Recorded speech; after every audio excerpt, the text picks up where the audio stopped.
Yeah.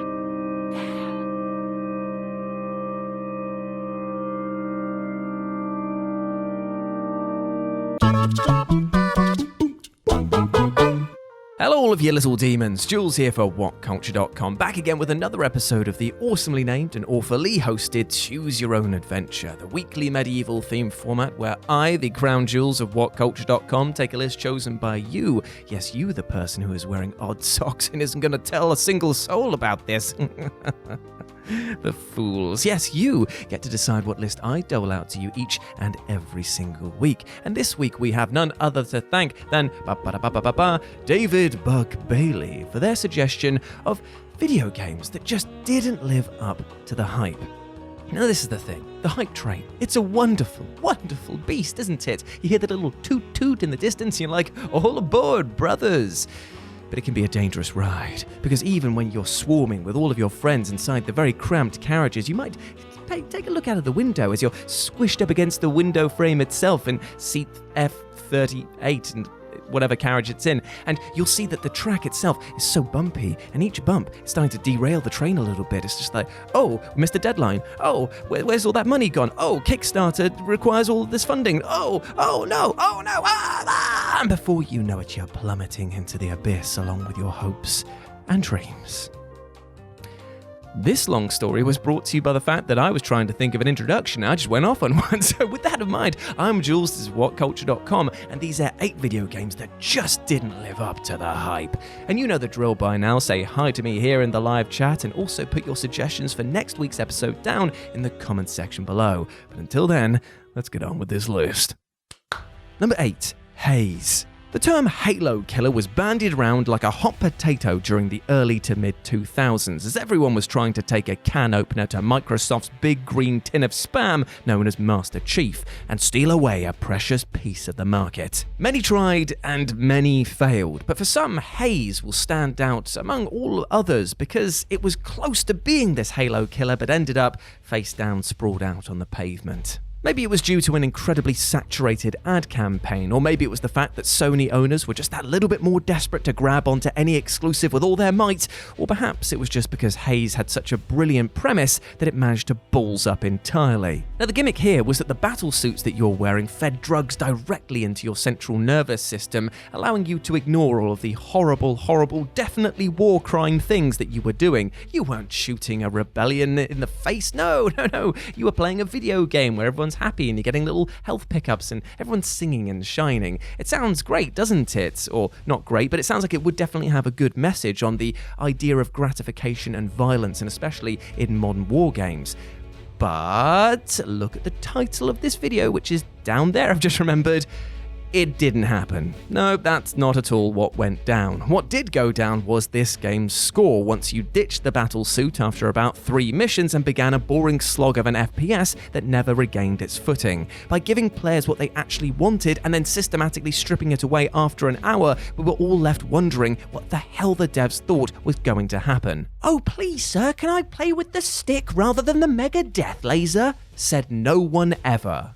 Number 7, Evolve. So, quick clarification here. I know that I bag on this game, quite rightly, quite a lot, but I too bought into the hype for this. Way back when humans could be in the same room as one another, I went to EGX and played a sort of behind the doors little closed session with other game publishing outlets and stuff like that, and it was really fun. I sat there and tore through people as this giant monster while whispering into the headset, "WhatCulture sends their regards."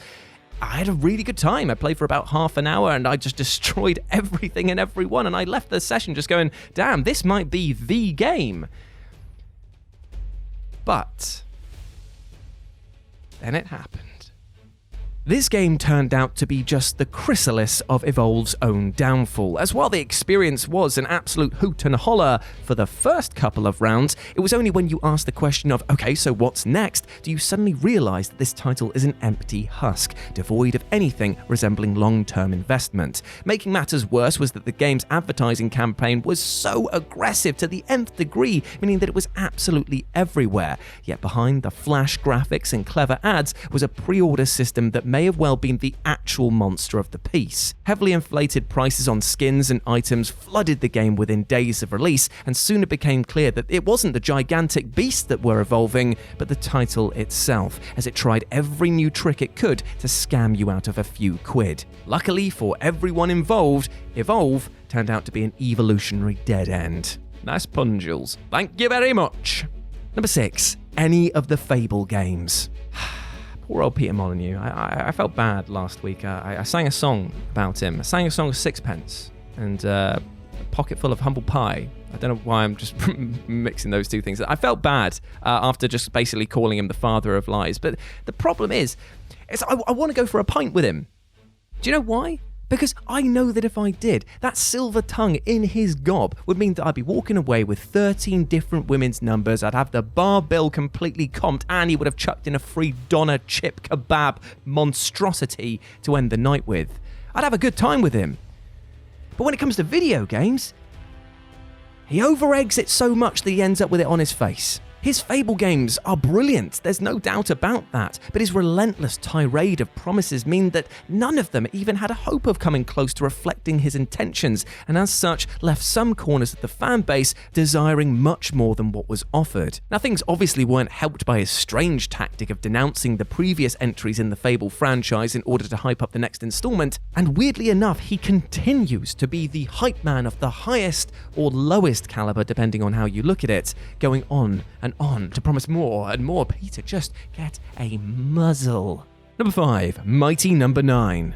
Ooh, this game still hurts. Every time I'm asked to talk about Mighty Number 9, I just see how easily a fan base can be exploited and how dangerous a combination of crowdfunding and nostalgia can be when mixed together. This project was an unmitigated disaster, and the only people left crying like an anime fan on prom night were the people who actually invested in this thing. This raging skipfire promised so much just from its tag of being a spiritual successor to Mega Man, who, let's face it, has had a really rough treatment by Capcom over the years, from his mockingly fat inclusion in Street Fighter Cross Tekken to the sheer lack of any game starring the Blue Bomber at all up until very recently. So of course fans were chomping at the bit to get involved with Keiji Inafune's new creation.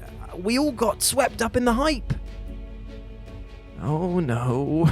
However, as things progressed, it seemed like there were some ghosts in the shell within this supposedly mighty number. As money started being funneled from the game into other projects, demos kept on coming out that looked, shit in all honesty, and it just seemed that the more that fans were giving, the less they were actually getting back. All in all, this game released to universal disdain, and the only way that it could ever be considered a spiritual successor is that it is haunting the bones of something far greater than it ever could be. Number 4, Night Trap.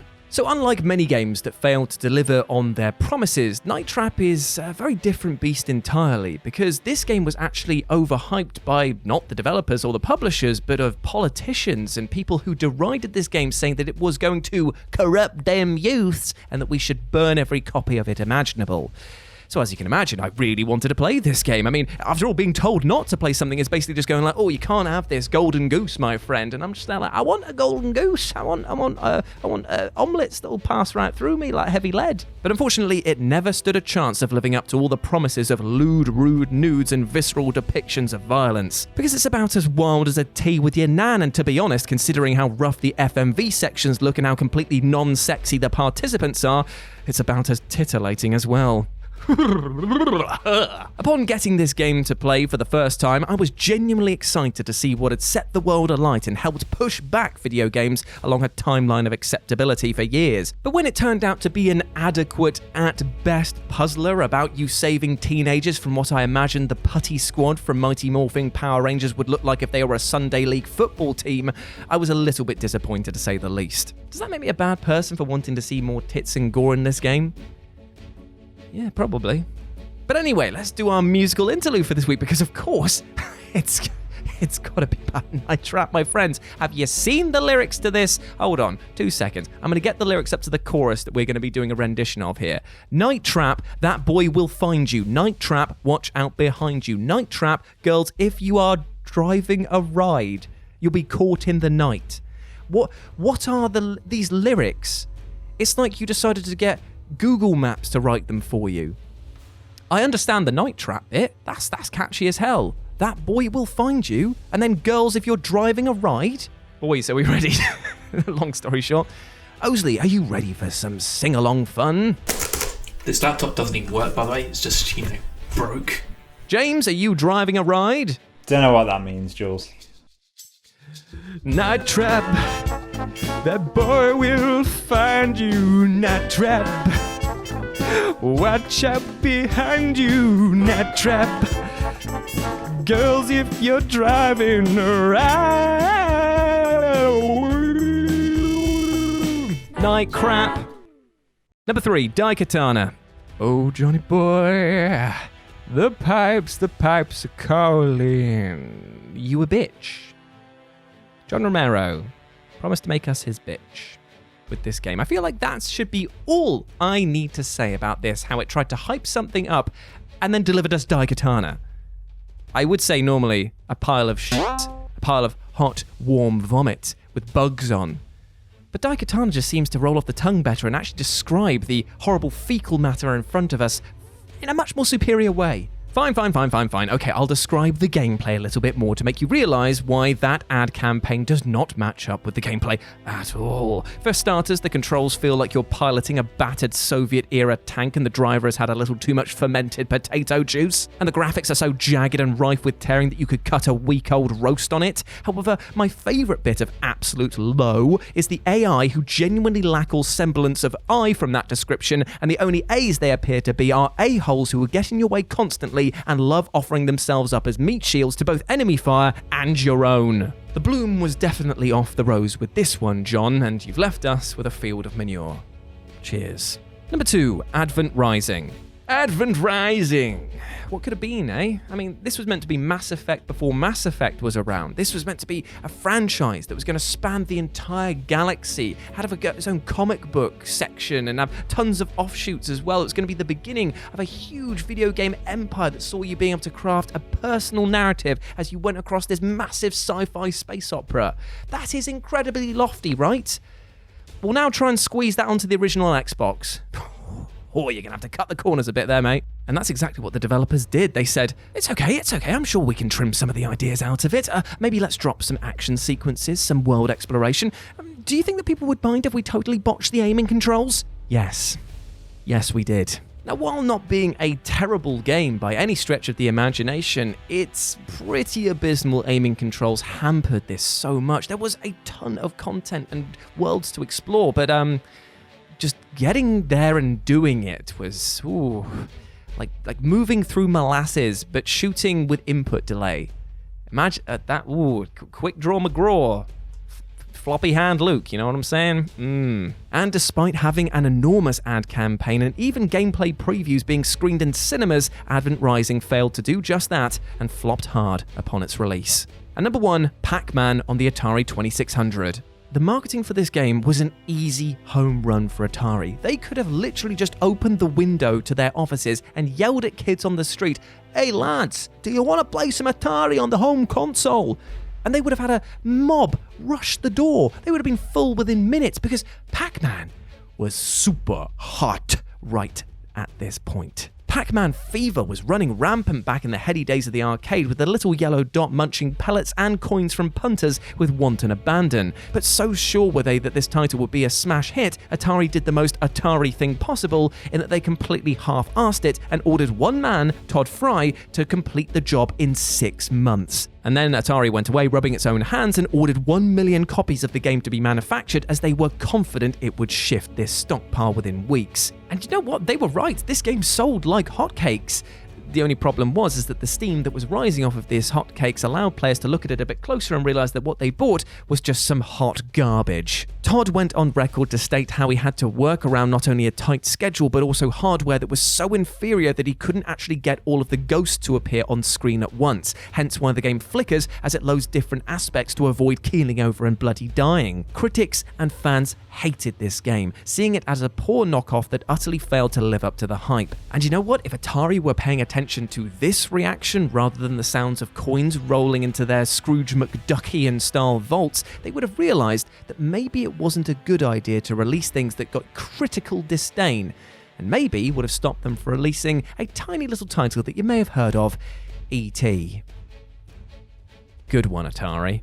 And there we go, my friends. Those were 8 video games that failed to live up to the hype. I hope you enjoyed that, and please let me know what you thought about it down in the comments section below, as well as your suggestions for next week's episode, because I would love to see them. Now, I need to brace you a little bit, because obviously we're going into Christmas time, so there's going to be 2 very special episodes that are going to be kind of pre-recorded mashup stuff. So we will be taking a little break and then come back in January with tons of new ideas and maybe even a new look. Who knows? I might even get a green screen. I say that like I've even thought about getting one, but I'm just rambling now. I might get a green screen if I can convince the boss to do that. I mean, I haven't convinced them to get me a better camera. Anyway, besides the point, I have been Jules. If you want to chat to me further, you can do so over on Twitter at RetroJ with a 0, or you can swing by Live and Let's Dice. It's my personal gaming channel where I stream every single Wednesday and Sunday. It would be great to see you over there. But before I go, my friend, allow me to be a hype man of the grandest order to you listening at home. You are a massive ledge. As I've said before, this is filmed in the run-up to Christmas time, so a few weeks away.